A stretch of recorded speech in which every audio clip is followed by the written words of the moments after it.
Бүгүн 13-октябрда Азаттыктын имаратынын алдында 40 чакты киши Азаттык, Клоп жана Кактус медиага каршы митинг уюштурду. Алар 3 басылманы жабууну талап кылууда. Кызыгы, митингчилердин көпчүлүгү жүзүн жаап, бет кап тагып чыкты. Митингде 2-3 киши гана сөз сүйлөп, калгандары плакат көтөрүп эле турду. Чогулгандардын арасында бир киши дароо көзгө илинет. Аны сиз да тааныйт болушуңуз керек. Анткени ал мындай митингтерди буга чейин да уюштуруп жүргөн. Сөз Илимбек Исраилов тууралуу болуп жатат. Исраилов коомчулукта коррупционер экс-бажычы Райымбек Матраимовдун тарапташы катары белгилүү. Анткени Матраимов камалганда аны бошотуу талабы менен Ошто өткөн митингке катышып, Азаттык менен Клоптун журналисттерине басым жасаган. Исраилов журналисттерди видеого тартып, чагымчыл суроолорду берип, коркутканга чейин барган. Андан сырткары Исраилов парламенттик шайлоодо учурдагы депутат Шайлообек Атазовду колдоп, анын талапкерлиги үчүн активдүү үгүттөгөн. Атазов менен Матраимовдордун байланышын айтпасак да түшүнүктүү. Ал эми 2021 жылы мартта бейөкмөт уюмдарга каршы нааразычылык акциясына чыккан. Андагы митингке чыккандар да окшош плакат көтөрүп, бет кап тагып, жүзүн жашырышкан.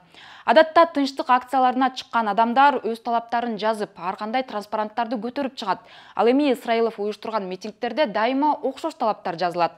Өткөн жылдын 15-апрелинде болсо Исраилов баштаган топ аялдарга карата зордук-зомбулукту токтотуу боюнча митингди үзгүлтүккө учуратып, чагымчылдык уюштурган. Анда активисттер милициянын шалаакылыгынан улам киши колдуу болгон Айзаданын өлүмү үчүн ИИМдин башчысы Улан Ниязбековдун отставкасын талап кылышкан эле. Темиров Лайфтын журналисттери ИИМдин имаратынын алдындагы нааразычылык акциясын үзгүлтүккө учураткандардын арасында милиция кызматкерлери да болгонун аныктаган. 3 басылманы жабууну талап кылган митинг алгач февралда Кактустун жана Клоптун офисинин жанында өткөн. Анда 15 чукул адам чет элден каржыланган басылмаларды чет элдик агент деп таанууну талап кылган. Беткапчан митингчилерди экс-депутат Турсунбай Бакир уулу жана Илимбек Исраилов баштап чыккан. Бул жолку митингде Исраилов эгер чет элдик агент жөнүндө мыйзам кабыл алынбаса, Азаттыктын имаратын өрттөп кетем деп коркутту. Азаттык Клоп биздин кийинки кадамыбыз. Ачык айтайлы. Биздин кийинки кадамыбыз дагы айтпай туруп, кийинкиде мындай өтө каттуу кадамдарга барабыз. Бензин чачабыз. Көргөн жерде Азаттыктын операторларын кечирип койгулагы.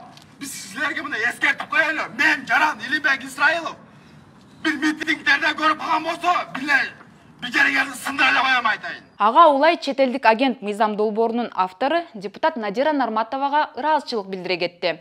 12-октябрда депутат Дастан Бекешев кесиптеши Надира Нарматова Клоп, Азаттык жана Кактус медиа басылмаларын жаптырып салуу боюнча депутаттардан кол топтоп жатканын айткан. Ал эми Надира Нарматова Бекешевдин маалыматын жалган деп ишендирди. Нарматова бийликчил Ата журт Кыргызстан фракциясынын депутаты. Мандат алгандан кийин Нарматова чет элдик агенттер жөнүндө мыйзам долбоорун кабыл алууга чакырган. Депутат мамлекетте темирдей бекем тартип болбосо өсүп өнүгө албайбыз деп эсептейт. Бирок Нарматованын мыйзам долбоору сунуш бойдон эле калган. Анткени демократиялык мамлекетте мындай мыйзам долбоорунун кабыл алынышы өлкөнүн имиджине чоң сокку урат. Баш мыйзамдын 1-беренесинде эле Кыргызстан демократиялуу мамлекет экени белгиленет. Ал эми 32-беренеде ар бир адам өз пикирин эркин билдирүүгө, сөз жана басма сөз эркиндигине укуктуу деп жазылган. Ал арада медиа, коомчулук, айрым саясатчылар, активисттер Азаттыктын алдында өткөн митингде сөз эркиндигине басым жасоо катары баалашууда. Чындыкты айткандар жоголсо, даана караңгы заманга туш болобуз. Болбойт жапканы. Бийликтин сөз эркиндигине каршы кылмыштуу аракеттери. Садыр Жапаровдун режими келгенден бери Кыргызстанда сөз эркиндигин чектөө этабы менен башталды. Айтып кетсек, биринчиден, фейк боюнча мыйзам кабыл алынып ишке кирди. Бир катар беренелер боюнча жазык укук бузуулар үчүн жоопкерчиликтин мөөнөтүн жана чарасын күчөттү. Президенттик администрация ЖМКлар боюнча жаңы мыйзам чыгаруу демилгесин лаббирлөөдө. Жада калса, интернет мейкиндигин жана блогерлерди жөнгө салууну каалап атышат. Иш жүзүндө буга чейин бир катар журналисттер жана блогерлер репрессияга кабылышкан. Бийлик, блогу жана соттор жазалоо чараларын колдонушат. Кыргызстандын улуттук кызыкчылыктары боюнча позициясы жок болгондуктан ушул ачыкка чыгаргандар күнөөлүү болуп калып жатышат. 252-берене террордук акт жасайм деп коркутуу, мүлкүн конфискациялоо менен аны колдонбостон 5 жылдан 10 жылга чейинки мөөнөткө эркиндигинен ажыратууга жазаланат. Азаттыктын алдындагы митинг элди алаксытуу үчүн болушу керек. Кечээки маселелер ошентип унутулуп калат. Ал эми иликтөөчү журналист Али Токтокунов Facebook барагында Азаттыктын алдында өткөн иш-чараны ууруу митинг деп атап, анын маанисин мындайча чечмелеп берди. Ал эми менин пикирим мындай, бул тууралуу Facebook'ка, Instagram'га, YouTube'га жаздым. ошол азаттыктын алдында бет башын жаап, маска тагынып, очки кийип чыккандары бул өзү ууруу митинг экенинен кабар берет. Кыргызда ушундай мүнөз бар. Эгер чындыкты айтып атканына ишенсе, көзүнө тике карап туруп сүйлөйт, эч качан миз бакпайт. Булар болсо уурулук кылып атканын өздөрү билип туруп эле ушинтип чыгып атышат. Эмне үчүн мынтип эркин медиага каршы митингге чыгып атат? Демек, Азаттык, Клоп, Кактус баштаган медиа мекемелер, журналисттер ууруу коррупционерлердин сары изине түшүп баштаганынын белгиси. Демек, кайсы бир коррупционер уурдаган акчасын сиңире албай жатканынын белгиси. Бул медиа каражаттары биз баарыбыз чогулуп алып, ошо чек ара маселесин күндөп-түндөп чагылдырдык. Башка дагы элдин таллуу маселелерин күндөп-түндөп чагылдырдык. Кемпир-абад маселесин күндөп-түндөп чагылдырып атабыз. Ушундай шартта кимдир бирөөлөргө жакпай жатканы билинип турат.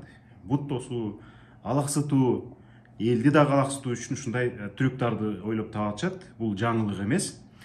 Биз булардын артында ким тургандыгын да билебиз. Эгер дагы эле ушинтип эркин медиага, сөз эркиндигине бут тосуп кысым кыла берсе, албетте биз дагы биригип алып өзүбүздүн мыйзамдуу чараларды көрүп, тийиштүү иликтөөлөрдү жасаганга туура келет. Азаттык, Клоп, Кактус медиага каршы уюштурулган кезектеги митинг Кемпир-абад суу сактагычынын тагдыры чечилип жаткан маалга туш келди. Буга чейин эркин медиа Тажикстандын агрессиясын активдүү чагылдырган, 3 басылма тең журналисттик иликтөөлөрдү жасап, казынаны тоногондордун жүзүн ачып келет. Ал эми Азаттыктын Бишкек бюросунун жетекчиси Айзада Касмалиева митингдеги коркутуулар боюнча редакция милицияга арыз жазарын белгиледи. Азырынча Ички иштер министрлиги Илимбек Исраиловдун Азаттыктын дарегине айткан коркутууларына реакция кыла элек.